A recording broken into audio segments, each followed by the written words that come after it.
Alors qu'on célèbre cette année la 37e Journée internationale des droits de la femme, nombreuses sont les femmes qui subissent encore la pression de la société du fait de leur statut de femme seule. Peu importe leur parcours professionnel, les femmes ne sont pas éduquées pour être célibataires. Au Sénégal, les choses ne sont pas près de changer car la religion vient en soutien à la culture. Mariama Samba Baldé, bonjour. Bonjour, Madame Hipoté. Qui suis-je sans mari? C'est le titre de votre dernier documentaire. Une plongée au cœur de la société sénégalaise, souvent présentée comme une société moderne. Et là, on est face à plusieurs paradoxes. On est face à un paradoxe et moi, ce qui m'a poussée à me plonger dans ce sujet et à faire ce documentaire, c'est que j'ai perçu une souffrance chez les femmes célibataires au Sénégal à cause du regard dévalorisant qu'on posait sur elles, quel que soit leur niveau d'études, quel que soit leur mérite. Qu'elles aient atteint une autonomie financière ou pas, ça ne compte pas. Donc il y a une survalorisation du statut de la femme mariée et ayant perçu cette souffrance que j'estime être injuste, j'ai voulu, d'ailleurs si vous remarquez, j'ai mis un point d'interrogation dans le titre. Qui suis-je sans mari? Voilà.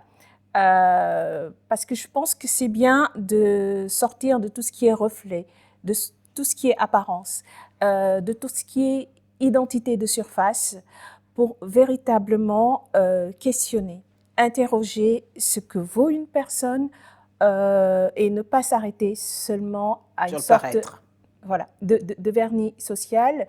Et je pense que le tribut qu'on paye pour le paraître est parfois un peu trop lourd. Alors, les femmes passent de la tutelle du père à celle du mari. Quel est le sens de la liberté alors? Quel est le sens de la liberté? C'est encore une fois tout le sens de cette question. Qui suis-je sans mari? Qui est quasi une question philosophique. Qui suis-je? Voilà. Et pourquoi je me marie? Je pense que cette question sous-tend une autre question. Pourquoi et pour qui je me marie? Est-ce que je me marie pour moi, pour mon plaisir? Ou est-ce que je me marie pour faire plaisir à la société et à la communauté et pour rassurer? Parce qu'il faut savoir qu'il y a une sorte de honte. Le mariage est vécu comme un sacre. Et le fait que ces femmes qui commencent à atteindre la trentaine ou qui dépassent la trentaine sans avoir de mari, il y a une sorte de honte. On leur envoie une image d'échec. Et même des femmes qui ont fait beaucoup moins de choses, qui n'ont peut-être pas fait d'études, peuvent se permettre de leur manquer de respect.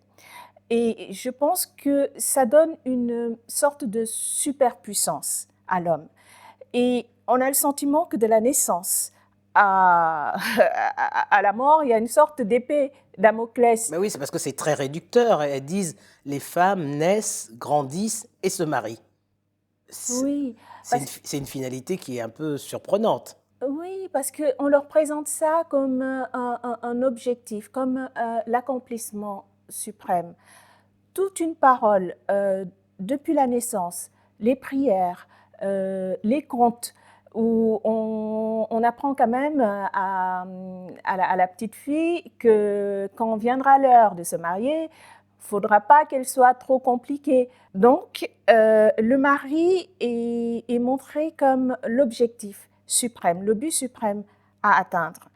Et ça donne une superpuissance à l'homme, parce que être mariée, être choisie comme femme, c'est comme une récompense.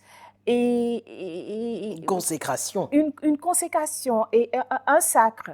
Et pour la famille, pour la maman, et n'avoir pas de mari, c'est comme si on n'avait pas suffisamment de qualité pour avoir été choisi.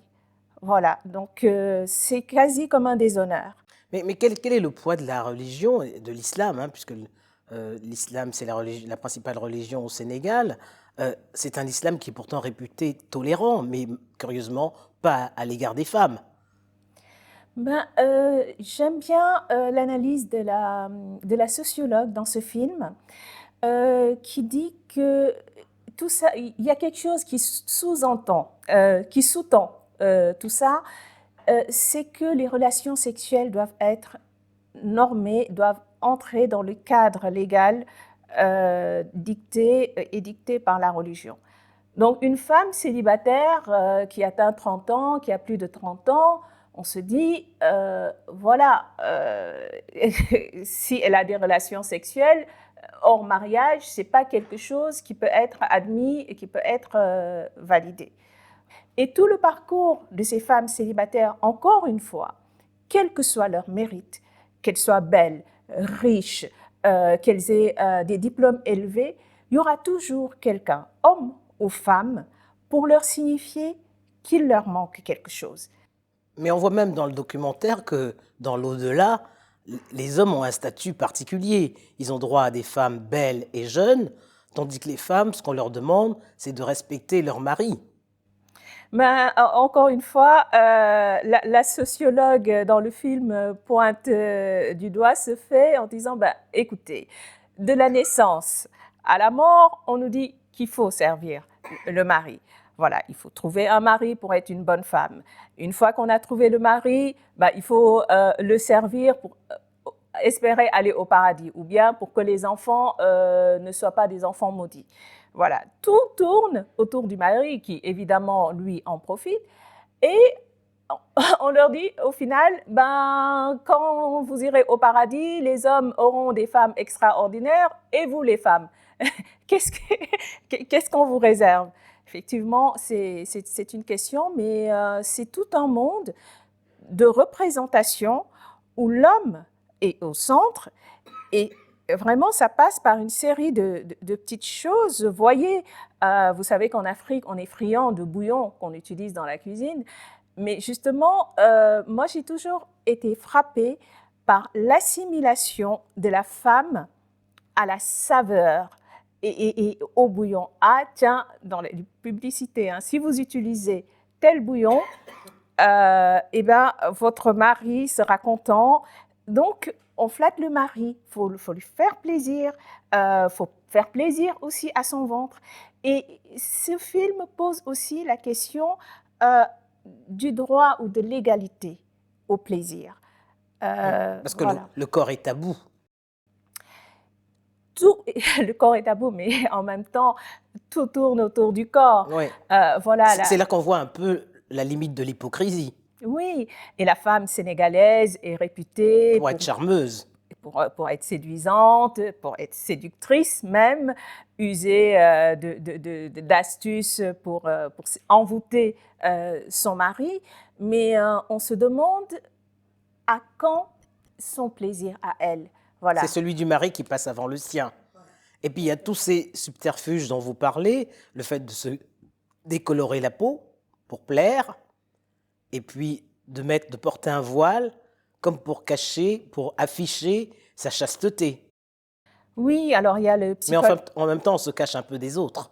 Il y a le psychologue Cyril Morbeil, justement, qui parle de ça, le fait de se voiler à un moment donné. Alors, est-ce qu'on se voile pour cacher quelque chose, pour se cacher, ou bien est-ce que c'est pour renvoyer une image de femme pieuse, vertueuse, etc. Bon, ça, c'est son point de vue. Mais ce qui est sûr, c'est qu'il y a des femmes qui font ce khessal, donc qui se blanchissent la peau, parce qu'elles estiment que ça avoir plus de chances de plaire aux hommes et de trouver un mari. Et j'en reviens à cette question, quelle est la part de sa vérité?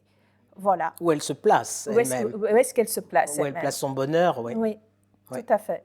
Avoir un mari, vous disiez, est plus valorisant que d'avoir une bonne situation professionnelle, car le mariage impose le respect au sein de la communauté, de la famille, mais aux yeux de toute la société, parce qu'on préfère être polygame. Oui, mais au final, ça arrange bien l'homme, parce que lui, s'il est considéré comme le sauveur, comme le roi qui va venir poser une couronne sur la tête de la femme qu'il vient d'épouser. Donc il y a une sorte d'anoblissement hein. Donc, on le considère comme un surhomme et ça peut devenir objet de chantage. Mais on voit aussi que les femmes, certaines femmes dans le documentaire sont prêtes à accepter la polygamie. Il y en a une qui est chrétienne, chef d'entreprise, et qui se dit, une femme divorcée, qui se dit qu'elle a très envie de se remarier, mais vu son âge, elle se demande comment elle va échapper à la polygamie. Et c'est vrai que la pression est telle qu'il n'y a pas forcément de solidarité entre femmes. Voilà. Et je pense que le jour où les femmes diront non à la polygamie, qui fait finalement l'affaire des hommes. Aussi bien en milieu urbain qu'en milieu rural. Hein. Tout à fait, tout à fait. Parce qu'aujourd'hui, au Sénégal, on pouvait penser qu'avec l'urbanisation, etc., que la polygamie allait reculer, mais on voit bien que ce sont des jeunes, des cadres, des intellectuels qui sont polygames. D'ailleurs, on parle de polygamie, mais le terme exact, c'est polygynie. Hein, voilà, donc, puisque c'est l'homme qui en bénéficie. Mais il y a énormément d'imams qui prêchent en présentant cela comme une prescription de l'islam, ce qui n'est pas tout à fait vrai. Oui, mais dans l'islam aussi, on dit qu'on a droit, l'homme a droit à 4 femmes. Il faut remettre les choses dans leur contexte. Quand en islam, on a parlé de 4 femmes, déjà c'était un véritable progrès à l'époque, puisque les hommes avaient des harems. Donc, réduire à 4, c'était déjà un à condition qu'on puisse les entretenir de manière équitable. Déjà, il y avait un contexte de guerre où il y avait énormément de veuves et d'orphelins. D'une part, effectivement, on dit qu'il faut être capable de les traiter de façon équitable. Et de l'autre côté, on dit ce n'est pas possible, c'est une impossibilité de les traiter de façon équitable. Et dans le Coran, il est dit Dieu s'adresse à ceux qui sont doués de raison. Qu'est-ce qu'il faut comprendre? Les traiter de façon équitable, et en même temps, on vous dit ce n'est pas possible de les traiter de façon équitable. Moi, ce que je comprends, c'est qu'il faut se limiter à une femme. Merci, Mariama Samba Baldé. Je vous en prie, c'est moi.